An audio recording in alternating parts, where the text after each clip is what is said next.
The Backhouse Mill is located in the Backus Heritage Conservation Area. Descendants of the mill's founder, John Backhouse, changed their name to Backus to escape the ridicule of a name sounding very similar to outhouse. Though Backhouse died in 1827, the mill was operated by his family until it was sold to the Big Creek Valley Conservation Authority, which is now part of the Long Point Conservation Authority, in 1955. Backhouse's mill is now the historic core of a 500-hectare conservation area that also includes a sizable heritage village, a conservation education center, and part of Backus Woods, reportedly Canada's largest tract of Carolinian forest. Backhouse arrived in Upper Canada in the 1790s from Yorkshire, England, and in 1797 he constructed a sawmill, and a year later, using wood from his own mill, he erected this grist mill.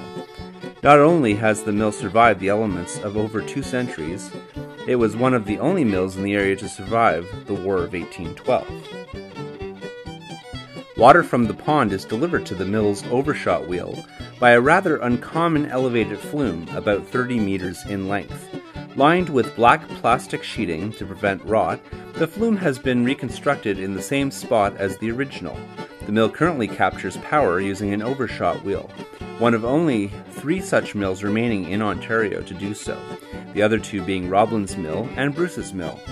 A while later, the mill was run by a turbine, and then later still by a combustion engine added after 1885, so work could continue when the flume froze in the winter. While there's still much work to do to restore the interior of the mill, efforts have progressed to the point where wheat can be ground for visitors throughout the park season. Grinding is performed by 2 sets of stones located on the main floor.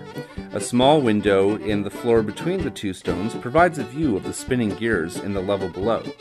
As you enter the basement level, you can see how these gears are composed of hardwood teeth inserted into slots in a metal frame.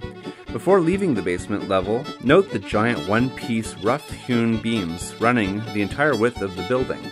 While most of the remainder of the equipment in the mill is not yet in working order, there are dozens of vintage pieces to examine on all 4 floors, including weighing apparatus, hoppers, a smutter, roller mills, augers, and a rundown yet still fascinating system of belts, pulleys, and wheels.